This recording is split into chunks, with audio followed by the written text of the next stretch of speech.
নমস্কাৰ, welcome back to my YouTube channel Babus clicks. সপ্তম শ্ৰেণীৰ ছাত্ৰসকল অনলাইন 3C এই যে ইপিনে 10 নম্বৰটো আছে, এই 10 নম্বৰটো আজি দিবলৈ ওলাইছে। বহুতে আজি বহুত দিনৰ পৰা কমেণ্ট কৰি আছিলা 10 নম্বৰটো দিব লাগে, তো আজি 10 নম্বৰটো লৈ আহিছোঁ তোমালোকৰ বাবে।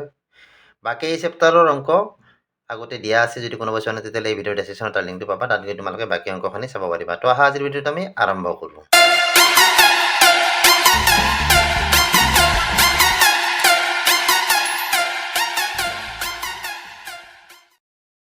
তো 10 নম্বৰটোত কি দিয়া আছে, গুৱাহাটীত এটা ফ্লেটত 4টা পৰিয়াল আছে, প্ৰতি পৰিয়ালৰ ঘৰুৱা খৰচ যোৱা জানুৱাৰী মাহত কেনেকুৱা আছিল এইটো আমাক দিয়া আছে ইয়াতে।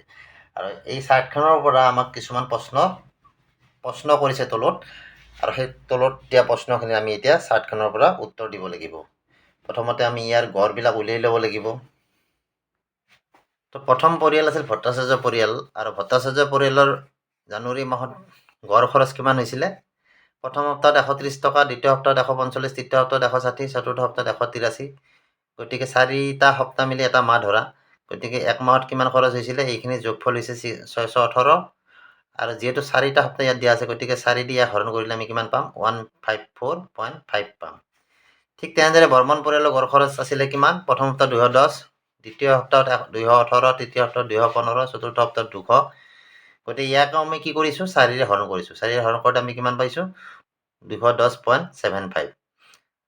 তাৰপিছতে গোস্বামী পৰিয়াল আছিলে, গোস্বামী পৰিয়ালৰ আছিল 160, 140, 310, 180। তাক 4ৰে হৰণ কৰোঁতে আমি কিমান পালোঁ? 197.5। শেষত মহন্ত পৰিয়ালৰ মাহিলী গড় খৰচটো কিমান ওলাইছে আমাৰ? 960, 4ৰে হৰণ কৰোঁতে আমি 240 পালোঁ। এতিয়া আমাক প্ৰশ্ন সুধিছিলে যে, প্ৰথম প্ৰশ্নটো আছিলে যে কোনটো পৰিয়ালৰ গড় খৰচ আটাইতকৈ বেছি। ইয়াত আমি দেখা পাইছোঁ লাষ্টত যিটো মহন্ত পৰিয়াল আছে, মহন্ত পৰিয়ালৰ গড় খৰচ 240, গতিকে বাকীকেইটাতকৈ বেছি আছে, হয়নে? গতিকে মহন্ত পৰিয়ালৰ গড় খৰচ আটাইতকৈ বেছি, সেইকাৰণে কি লিখিছোঁ? মহন্ত পৰিয়ালৰ গড় খৰচ আটাইতকৈ বেছি। আৰু দ্বিতীয়টো প্ৰশ্নটো আছিল যে কোনটো পৰিয়ালৰ গড় খৰচ আটাইতকৈ কম। ইয়াত চোৱা তোমালোকে, এইটো 240, এইটো 197, এইটো 210, আৰু এইটো 154। গতিকে ভট্টাচাৰ্য পৰিয়ালৰ গড় খৰচ আটাইতকৈ কম। তাৰপাছতে C নাম্বাৰটোত আছিল যে প্ৰত্যেক পৰিয়ালৰ সাপ্তাহিক গড় খৰচ কিমান কিমান। ইয়াত মই উলিয়াই লৈছোঁ, ইয়াতে চাবা সাপ্তাহিক গড় খৰচটো ইয়াত উলিয়াই লৈছোঁ। ইয়াত চোৱা প্ৰথম সপ্তাহত কিমান আছিলে? 130 + 210 + 160 + 250।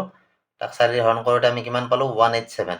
এনেকৈ মই প্ৰত্যেক সপ্তাহৰ এতিয়া দ্বিতীয় সপ্তাহটো উলিয়াই ল'লোঁ, তৃতীয় সপ্তাহটো এনেকৈ উলিয়াইছোঁ, চতুৰ্থ সপ্তাহত এনেকৈ উলিয়াইছোঁ।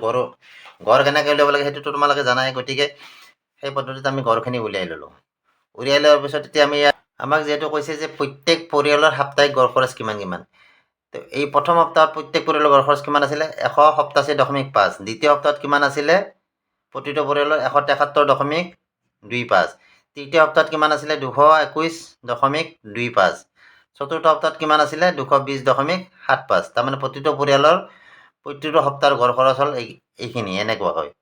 তাৰপিছত সুধিছে যে আটাইকেইটা পৰিয়ালৰ সাপ্তাহিক গড় খৰচ কিমান। এতিয়া আটাইকেইটা পৰিয়ালৰ সাপ্তাহিক গড় খৰচটো কিমান বুলি সুধিলে আমি কি কৰিব লাগে? যিকেইটা গড় খৰচ আমি প্ৰতিটো পৰিয়ালৰ পাইছিলোঁ সেইকেইটা আমি যোগ কৰিব লাগিব। যোগ কৰোঁতে আমি কিমান পালোঁ? 802.75। তাৰমানে এইটো D নাম্বাৰ। D নাম্বাৰটো প্ৰশ্নটো হৈছে সাপ্তাহিক মুঠ গড় খৰচ হ'ব আটাইকেইটা পৰিয়ালৰ 802.75। 25 নহয় দেই, 75। তাৰপিছতে আছে আটাইকেইটা পৰিয়ালৰ কোনটো সপ্তাহত খৰচ আটাইতকৈ বেছি।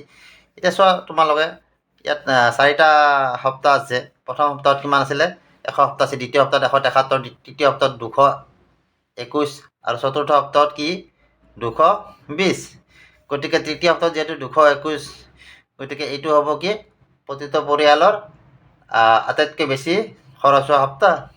গতিকে আমি কি লিখিছোঁ E নাম্বাৰটোত? তৃতীয় সপ্তাহত।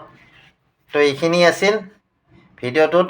বাকী যদি কিবা বুজাত অসুবিধা হৈছে তেতিয়াহ'লে কমেণ্ট কৰি মোক জনাবা, মই নেক্সট ভিডিঅ'ত ভালদৰে বুজাই দিম। ভিডিঅ'টো চাই ভাল লাগিলে ভিডিঅ'টো লাইক কৰিবা, আৰু এই চেপ্টাৰৰ যদি বাকী অংকখিনি চাব বিচাৰে তেতিয়াহ'লে এই ভিডিঅ'ৰ ডেছক্ৰিপশ্যনত তাৰ লিংকটো পাবা, তাত গৈ তোমালোকে বাকী অংকখিনি চাব পাৰিবা।